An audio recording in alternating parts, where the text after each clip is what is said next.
नमस्कार बच्चों और वेलकम टू त्रिशांत एकेडमी। मैं आपका विजय सर फिर से आपका बहुत बहुत स्वागत करता हूं।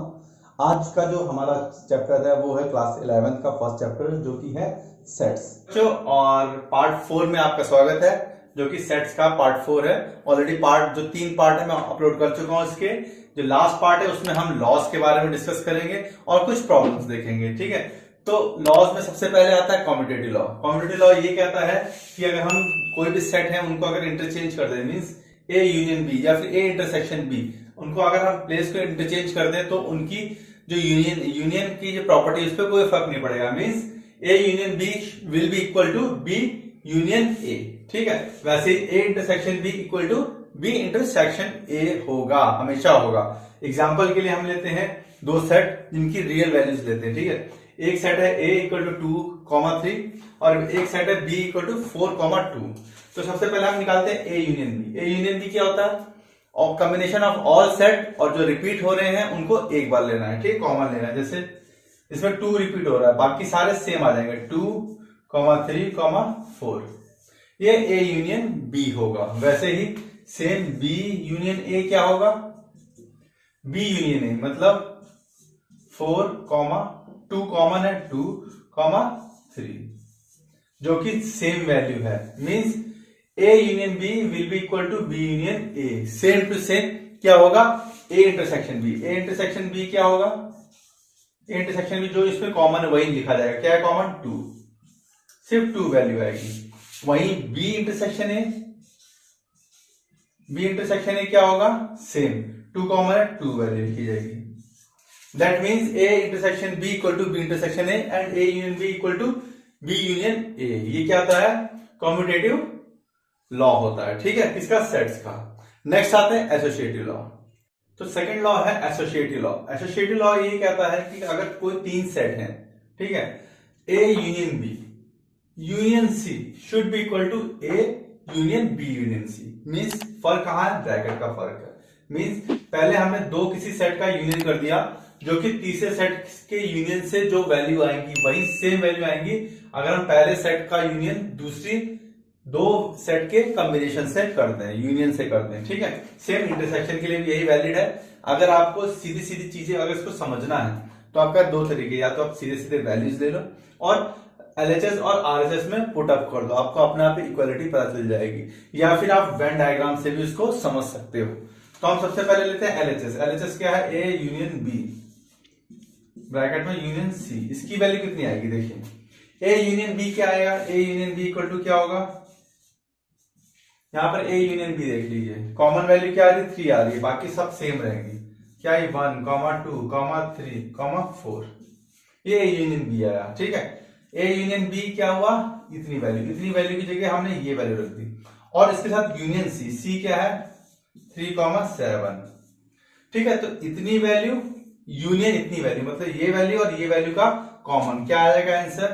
1,2,3। 3 कॉमन है, एक बार आएगा, 4,7। ये क्या आ जाएगा? A union B union C. ठीक है, उसके बाद में लेते हैं A union B union C लेते हैं। ठीक है, तो अभी यहां पर देखिए बी यूनियन सी क्या आएगा? बी और सी क्या है? 3 कॉमन आ रहा है, 3 ले लिया, 4 और 7। ठीक है, ये 3 ए बी यूनियन सी आएगा। ए की वैल्यू क्या है? ए इक्वल टू क्या है? 1,2,3। अब देखिए A union B union C, ये है ना, ये वैल्यू, इतनी वैल्यू ये रही। ठीक है, और इसके साथ इसका यूनियन, मतलब ये और ये दोनों की कॉमन वैल्यूज। कॉमन वैल्यूज क्या होंगी? ए की वैल्यू, ए यूनियन है तो ए की फर्स्ट वैल्यू जाएंगी 1,2,3। 3 कॉमन है तो एक बार लिखा जाएगा, 4,7। ये किसकी? बी यूनियन सी की वैल्यू है, ये आ गई। और यहां पर भी क्या? सेम वैल्यू आ रही है। Hence LHS equal to RHS. ठीक है, सेम चीज इंटरसेक्शन में भी आएगी। ये आप घर पर ट्राई कीजिएगा। ठीक है, कोई सी भी वैल्यू ले लीजिए आप अपनी मर्जी से, एबीसीडी ले लीजिए, या जरूरी नहीं कि इनमें कॉमन कोई हो। कॉमन नहीं होगा तब भी सेम आंसर आएगा। ठीक है, कॉमन नहीं होगा तब भी सेम आंसर आएगा, कोई दिक्कत नहीं होगी। अगर सपोज करो किसी के बीच में कॉमन नहीं है तो सारे सेट ले जाएंगे। इंटरसेक्शन में सपोज करो कॉमन नहीं मिल रहा तो वहां पर नल वैल्यू आ जाएगी। ठीक है, नल वैल्यू एलएचएस आरएचएस में भी आ जाएगी, अपने आप ही इक्वालिटी आ जाएगी। ठीक है, तो कोई सी भी वैल्यूज ले सकते हो आप उठा के। समझ गए? ये हो गया एसोसिएटिव लॉ। नेक्स्ट है एक आइडेंटिटी लॉ और आइडेंपोटेंट लॉ। एक एक करके पढ़ते हैं। सबसे पहले आइडेंटिटी लॉ। आइडेंटिटी लॉ ये कहता है कि कभी भी किसी भी सेट को अगर हम ऑपरेट करें किसके साथ, नल वैल्यू के साथ, चाहे वो यूनियन हो चाहे वो इंटरसेक्शन हो, उसके साथ अगर हमने इसका कोई एक्सपेरिमेंट किया तो क्या वैल्यूज आएंगी, खुद सोचने वाली बात है। एक सेट है ए इक्वल टू 1, 2, 3। सिंपल मैं वैल्यूज लेता हूं जानबूझ के ताकि आपको समझ में आ जाए। 3 एलिमेंट है ए के और एक नल वैल्यू है। नल मतलब कुछ भी नहीं, ठीक है। B equal to null value या सिर्फ नल वैल्यू। अगर इनका यूनियन किया जाएगा तो आप कॉमन सेंस लगाइए क्या आएगा। ए यूनियन बी जो होगा वो आएगा नल 1, 2, 3, जो कि ए ही होता है। क्या होता है? ए होता है। मतलब कहने का है ये जो नल होता है, ये जो 5 होता है, जिसको 5 बोलते हैं हम लोग, ये हर एक सेट में विद्यमान होता है। विद्यमान होता है कि नहीं? जैसे अगर मैं नंबर लिखूं 1, 2, 12 लिखा है मैंने, तो 12 को हम 0, 1, 2 भी लिख सकते हैं। लिख सकते हैं, कोई फर्क पड़ेगा? अगर 20 है तो 0, 2, 0 भी लिख सकता हूं मैं इसको। या अगर 1 है तो हम उसको 0, 1 भी लिख सकते हैं, या 0, 0, 0, 1 भी लिख सकते हैं। कितने भी नल हम उसके सामने लेफ्ट साइड में ऐड कर सकते हैं, ठीक है। उससे उसकी वैल्यू को कोई फर्क नहीं पड़ता। वैसे ही ये भी नल होता है, हर एक सेट में ये विद्यमान होता है, लेकिन हम इसको नहीं लिखते हैं। आप चाहो तो लिख सकते हो, लेकिन नहीं लिखते हैं इसको, क्योंकि इसके लिखने ना लिखने से कोई फर्क नहीं पड़ता है। जैसे कि इनमें नहीं फर्क पड़ रहा, वैसे इसमें भी नहीं पड़ता है, ठीक है बच्चों। तो नल हमेशा वैल्यू सेम रहती है, तो उनका यूनियन क्या आएगा? सेम ए ही आएगा। मतलब ए यूनियन नल क्या आ जाएगा? ए आएगा, ठीक है। अब देखिए ए इंटरसेक्शन की बारी आई। जब ए इंटरसेक्शन की बारी मतलब ये और ये, इसमें कॉमन क्या है? कॉमन देखिए, ए के अंदर पहले से मैंने बताया नल छुपा होता है, 5 हर जगह छुपा होता है। 5 और 5 यही कॉमन है, तो मतलब ए इंटरसेक्शन 5 क्या आएगा? 5 का नल वैल्यू ही आएगी, 0 वैल्यू आएगी, क्योंकि दोनों में कॉमन क्या है? सिर्फ 0 है, ठीक है। तो ये चीज आपको समझ में आया। इसके आप और भी एग्जांपल लेके वैल्यूज के देख सकते हो, एक्सपेरिमेंट कर सकते हो आप लोग, ठीक है। जो आइडेंपोटेंट लॉ, ये लॉ ये कहता है कि सेम अगर सेट को हम यूनियन करें या इंटरसेक्शन करें तो क्या वैल्यूज आएगी। सेम सेट मतलब ए इक्वल टू मैंने ले लिया 1, 2, 3, वही कॉमन वैल्यूज, ठीक है। ए इक्वल टू ले लिया सेट। अब अगर ए यूनियन ए करेंगे मतलब दूसरी वैल्यू भी क्या है? 1, 2, 3। इन दोनों में क्या कॉमन आएगा? सेम वही वैल्यू, क्योंकि दोनों रिपीट हो रही हैं। दोनों रिपीट हो रही है ना, रिपीट हो रही है मतलब एक एक बार ही आएंगी। क्या आएंगी? सेम ए आएगी इक्वल टू 1, 2, 3, सेम वैल्यू आएगी। मतलब A union A equal to हमेशा क्या वैल्यू देता है? ए की वैल्यू देता है। सेम सेट का अगर यूनियन करोगे तो सेम सेट की ही वैल्यू आएगी। अब आई ए इंटरसेक्शन है। ए इंटरसेक्शन है मतलब अगर ये जो ये है इनके बीच में इंटरसेक्शन मतलब क्या कॉमन है? इन दोनों सेट के बीच में क्या कॉमन है? 1 भी कॉमन है, 2 भी कॉमन है और 3 भी कॉमन है। एक एक बार मैंने लिख दिया। दैट मीन्स ये भी क्या वैल्यू आई? ए वैल्यू ही आई। मीन्स ए यूनियन ए हो या फिर ए इंटरसेक्शन हो, ए की ही वैल्यू आएगी। ये क्या होता है? आइडेंपोटेंट लॉ होता है। Law of universality. यूनिवर्सैलिटी मतलब अगर किसी सेट को हम यूनिवर्सल सेट के साथ अगर यूनियन करें चाहे इंटरसेक्शन करें तो हमारे पास क्या वैल्यूज आएंगी।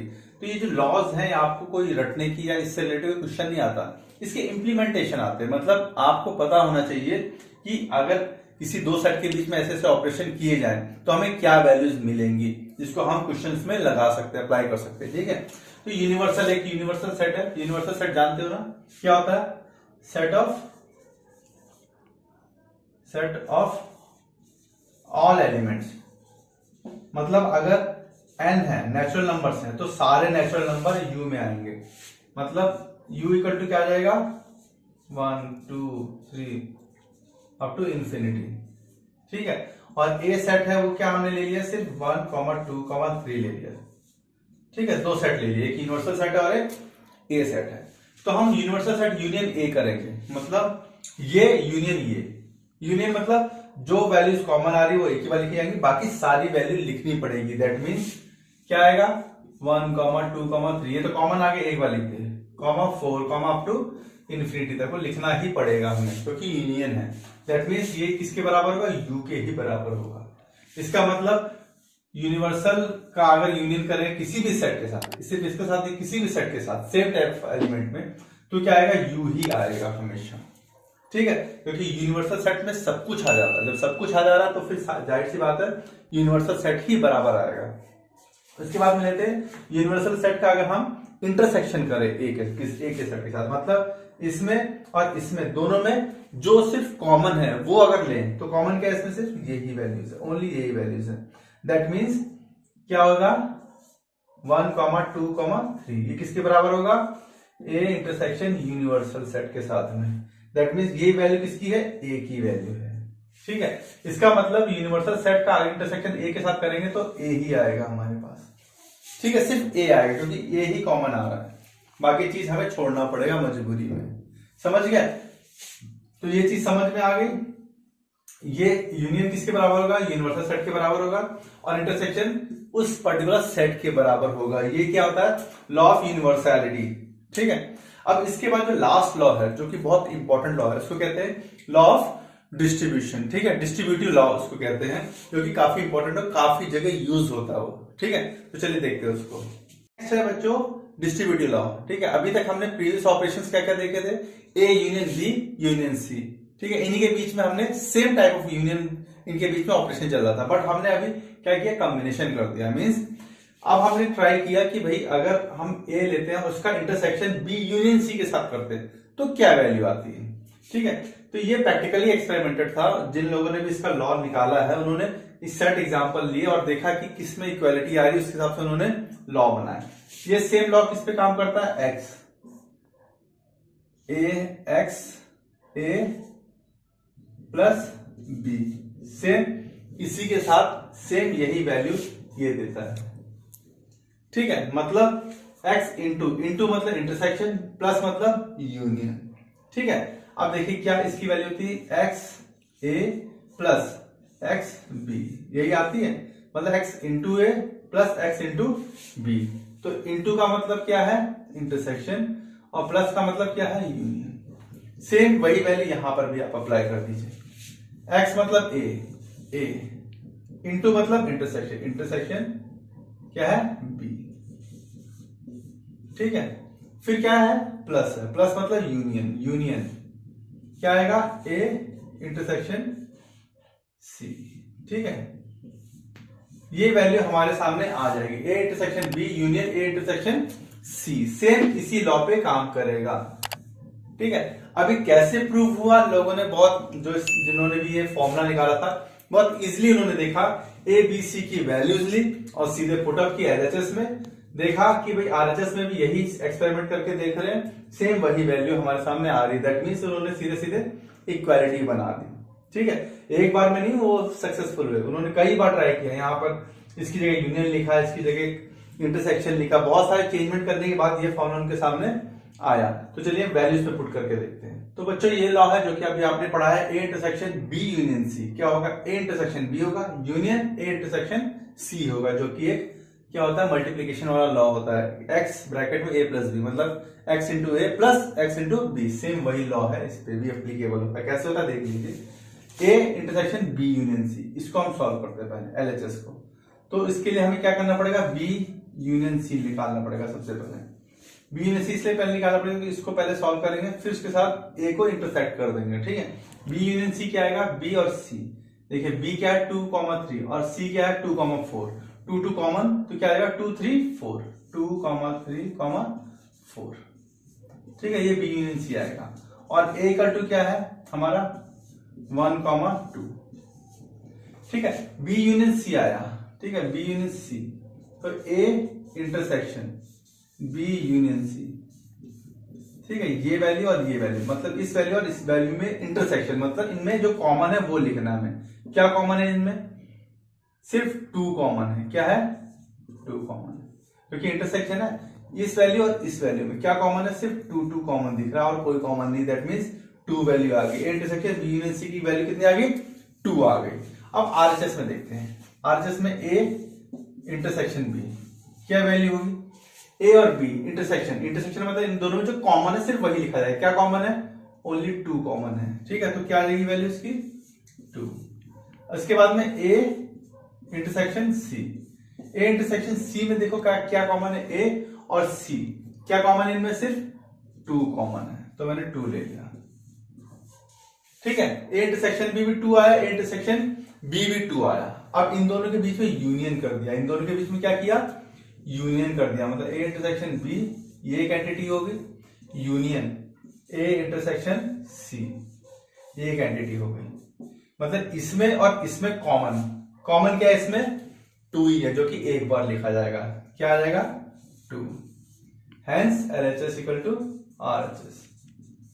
ठीक है, यहां पे 2 वैल्यू आ रही है, यहां पे 2 वैल्यू आ रही है। दैट मीन्स ये दोनों एक दूसरे के एकदम इक्वल हैं, मतलब ये डिस्ट्रीब्यूटिव लॉ है जो एकदम सही बैठता है। ठीक है, सिर्फ मैंने ये जो वैल्यू ली है सिंपल ली है, आप कोई सी भी वैल्यू ले सकते हो उसमें, 2, 5, 8 भी ले सकते हो, 1, 3, 7 भी ले सकते हो, कुछ भी ले सकते हो। कुछ भी लोगे सेम यही रिजल्ट आएगा जो कि यहां पर आ रहा है। LHS equal to RHS always आएगा, तभी ये फॉर्मूला बना, अदरवाइज नहीं बनता। ठीक है बच्चों, मैं जो आपका होमवर्क है इससे रिलेटेड ये है कि आपको सेम इसको डिफरेंट वैल्यूज पे प्रूव करना है कि LHS इक्वल टू RHS होगा। साथ ही साथ इसको आपको वेन डायग्राम में ट्राई करना है। ठीक है, वेन डायग्राम इसके कैसे बनेंगे और वेन डायग्राम के अंदर दोनों में सिमिलैरिटी आएगी कि नहीं आएगी ये भी आपको देखना है इसमें। अगर नहीं आता तो आप कमेंट सेक्शन में डालिए। नेक्स्ट सेशन में हम विद वेन डायग्राम जितने भी हमने लॉस पढ़ाए हैं विद वेन डायग्राम उसको समझेंगे या समझने की कोशिश करेंगे। इससे रिलेटेड और भी कोई क्वेरी होगी तो आप कमेंट सेक्शन में पक्का डालिए। और दोस्तों इस वीडियो को लाइक जरूर करें, कमेंट जरूर करें और शेयर करें ज्यादा से ज्यादा। साथ ही साथ मुझे फीडबैक दें कि वीडियोस आपको कैसे लग रहे हैं। ठीक है, तो आज जो है पार्ट 4 यही समाप्त करता हूं। इससे पहले मैंने 3 वीडियोस और डाल रखे हैं जो कंटिन्यूशन है, उनको भी जरूर देखिए, तभी ये 4th पार्ट आपको समझ में आएगा। थैंक्स फॉर वॉचिंग बच्चों, गुड बाय, टेक केयर।